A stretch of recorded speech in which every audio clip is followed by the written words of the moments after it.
हा चित्रपट प्रेमाची गोष्ट पार्ट 1चं कंटिन्यूशन नाहीये, पण ज्यांनी प्रेमाची गोष्ट 1 बघितलाय, पहिल्या 10 मिनिटात त्यांना त्या सिनेमाचं आणि ह्या सिनेमाचं काय कनेक्शन आहे हे 100% कळेल. जो प्रेमाची गोष्ट आम्ही एवढ्या वर्षांपूर्वी केला होता त्या पद्धतीची बोलीभाषा आणि आत्ताच्या बोलीभाषेत फार फरक आहे. प्रेमाची गोष्ट 1 बघितल्यात ते कदाचित आज त्या जनरेशनचे आई वडील असतील.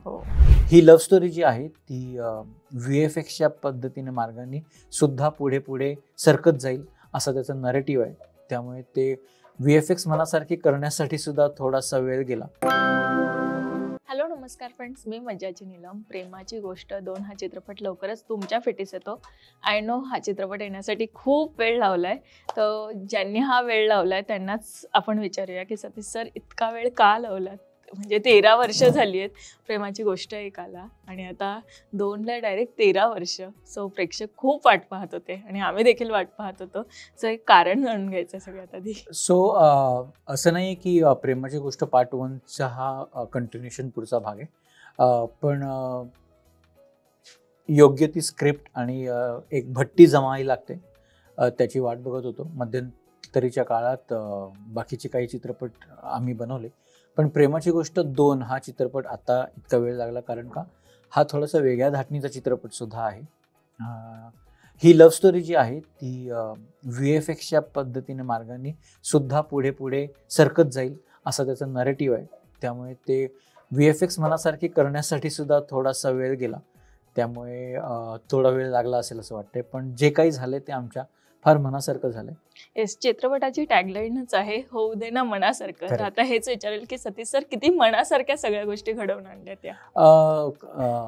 सगळंच मनासारखं घडवून आणलेलं आहे आणि रसिक प्रेक्षकांची एकदा थिएटरमध्ये गर्दी झाली की संपूर्ण मनासारखं होईल किंवा झाल्यासारखं वाटेल. त्यामुळे खूप उत्सुक होतो आम्ही की रसिक प्रेक्षकांना हा चित्रपट कसा वाटेल. येस, प्रेमाची गोष्ट जे आहे ना ते नाव वाटतं खूप स्पेशल आहे, कारण की ज्या चॅनलसाठी काम करतात त्या चॅनलवर ही मालिका होती. होय, याआधी चित्रपट होता आणि आता पुन्हा एकदा प्रेमाची गोष्ट 2. सर, नाव असतं ना जे आपण पुन्हा एकदा आणतो त्या एक जबाबदारी पण असते की जे आधी प्रेम मिळालं तेच पुन्हा मिळेल की नाही. या नावामागची गोष्ट काय होती खरं तर आधीपासून? खरं तर काय करतोय, लव्ह स्टोरी करतोय, काय विषय आहे, लव्ह स्टोरी आहे, ओके. मग काय नेमकं 2 कॅरेक्टर्समध्ये एक प्रेमाची गोष्ट आहे ती घडणार आहे असं करत करत करत असं वाटलं की लव्ह स्टोरीचं एक्झॅक्ट ट्रान्सलेशन प्रेमाची गोष्ट. त्यामुळे पहिलं टायटल जे होतं पहिल्या भागाचं ते सुद्धा असंच निर्माण झालं की कारण का त्या भागात ते दोघे लेखक होते. ते लिहिता प्रेमाची गोष्ट लिहित होते, लव्ह स्टोरी लिहित होते, त्याच्यातनं ते टायटल मिळालं. मालिकेसाठी विचारलंच तर त्या दोघांची एक युनिक प्रेमाची गोष्ट होती, कारण का ते प्रेमात न पडता हळूहळू स्वतःचं प्रेम उलगडत होते. या चित्रपटाचं असं म्हणशील तर ही प्रत्येकाच्या प्रेमाची गोष्ट आहे की जी आज प्रत्येकाला बघितल्यानंतर असं वाटेल की अरे हो, माझं पण कधी कधी असं होतं. सो प्रेमाची गोष्ट आज जगात प्रत्येकाची एक लव्ह स्टोरी आहे. प्रत्येकाला प्रेमात पडा असं वाटतं. प्रत्येकाची स्वतःची एक प्रेमाची गोष्ट असणारे होते, होऊ शकेल का, व्हायला हवी ही इच्छा असते. इतकं युनिव्हर्सल टायटल आहे म्हटल्यानंतर मग ते ॲप्ट एकदम. येस, पण सेकंड भाग आणताना काय विचार होता मनात? कारण की पहिल्या भागाला प्रेक्षकांचं भरभरून प्रेम मिळालं, म्हणजे आजही त्या चित्रपटाची कथा वगैरे सगळ्यांनाच आवडते. जेव्हा आपण 2 भाग काढतो तेव्हा काय विचार घेऊन?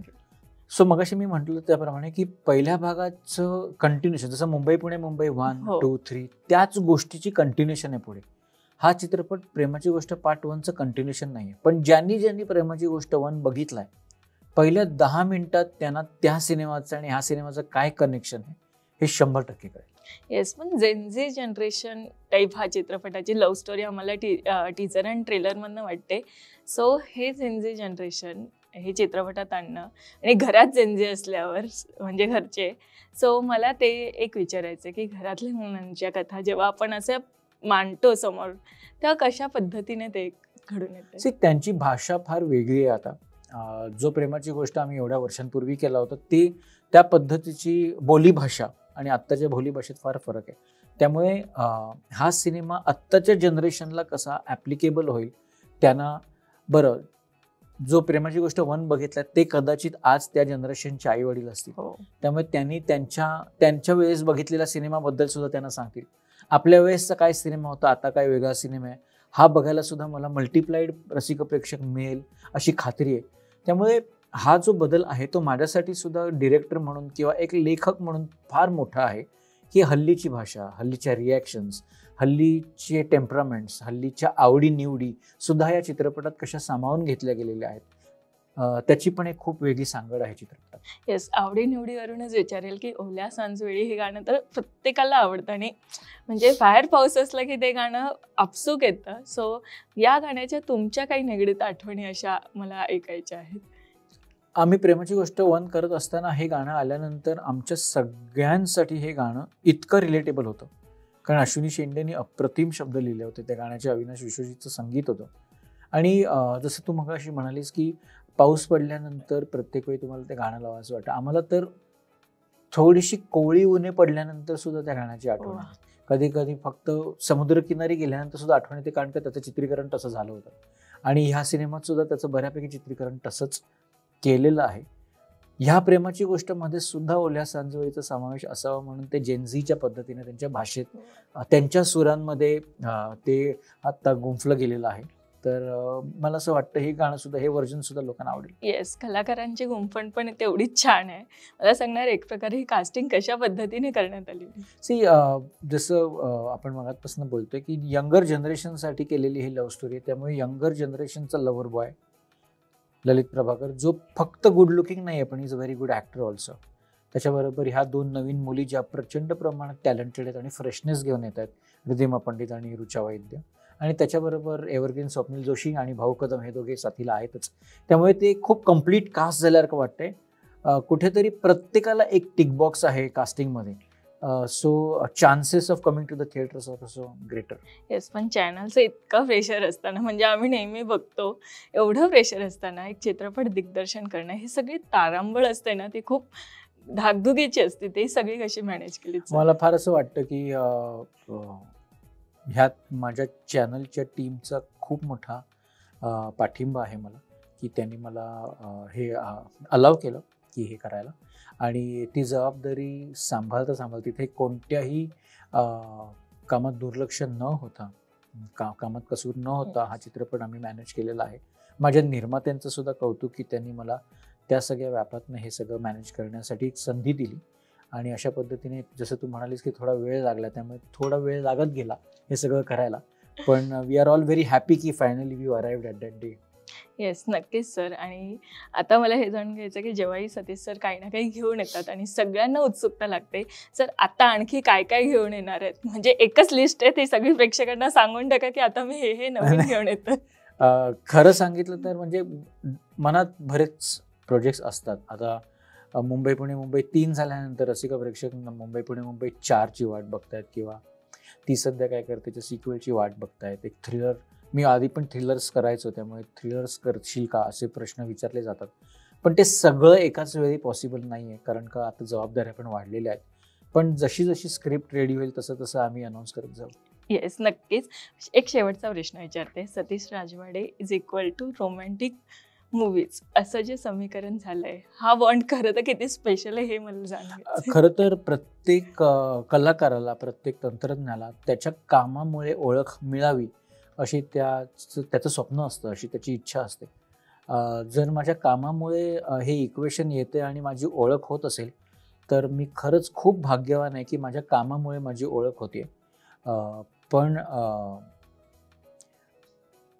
त्याची कंपॅरिझन कोणत्याही ग्रेट फिल्म मेकर्स वगैरे बरोबर होऊ नये, कारण का ज्यांनी आधी भरपूर मोठं काम करून गेलं ते खरंच खूप मोठे आहेत आणि आपली कंपॅरिझन त्यांच्याबरोबर होऊ शकत नाही. पण एखाद्याच्या कामामुळे जर त्याची ओळख होत असेल तर त्याचा मला फार आनंद आहे. येस, नक्कीच. आणि थँक्यू सो मच सर. आणि सगळ्यांना उत्सुकताच आहे, प्रेक्षकांना काय सांगायला आवडेल? मी पण खूप उत्सुक आहे. खूप वर्षांनी माझा पुन्हा एकदा चित्रपट येतोय आणि आवडला चित्रपट तर आवर्जून सांगा आणि थिएटरवर गर्दी करा, कारण का चांगला चित्रपट असेल तर रसिक प्रेक्षक थिएटरपर्यंत जातोच. हे आत्ताच दशावतार जो चित्रपट आला होता त्यांनी प्रूव्ह केलं आहे. ह्याच्या अगोदर सुद्धा जेव्हा चांगले चांगले चित्रपट येतात तेव्हा मराठी रसिक प्रेक्षकांना सांगावं लागत नाही तुम्हाला की प्लीज थिएटरमध्ये जा आणि चित्रपट बघा. त्यांना अवगतच माहिती असतं की हे चांगलं आहे का वाईट आहे, कारण का ते प्रचंड प्रमाणात चोखंदळ आहेत. त्यामुळे माझी खरंच मनापासून अशी इच्छा आहे की हा चित्रपट सुद्धा त्यांना आवडेल आणि प्रेक्षक चित्रपटगृहात गर्दी करतील, जेणेकरून आपला मराठी सिनेमा मोठा होईल. नक्कीच sir. So thank you so much आणि ऑल द व्हेरी बेस्ट या चित्रपटात. Thank you so much. Thank you. Marathi मनोरंजन सृष्टीमधील मालिका, चित्रपट, नाटक तसेच कलाकारांबद्दलच्या नवीन अपडेट्स जाणून घेण्यासाठी नक्की सबस्क्राईब करा इट्स मज्जा मराठी या आपल्या नवीन यूट्यूब चॅनलला.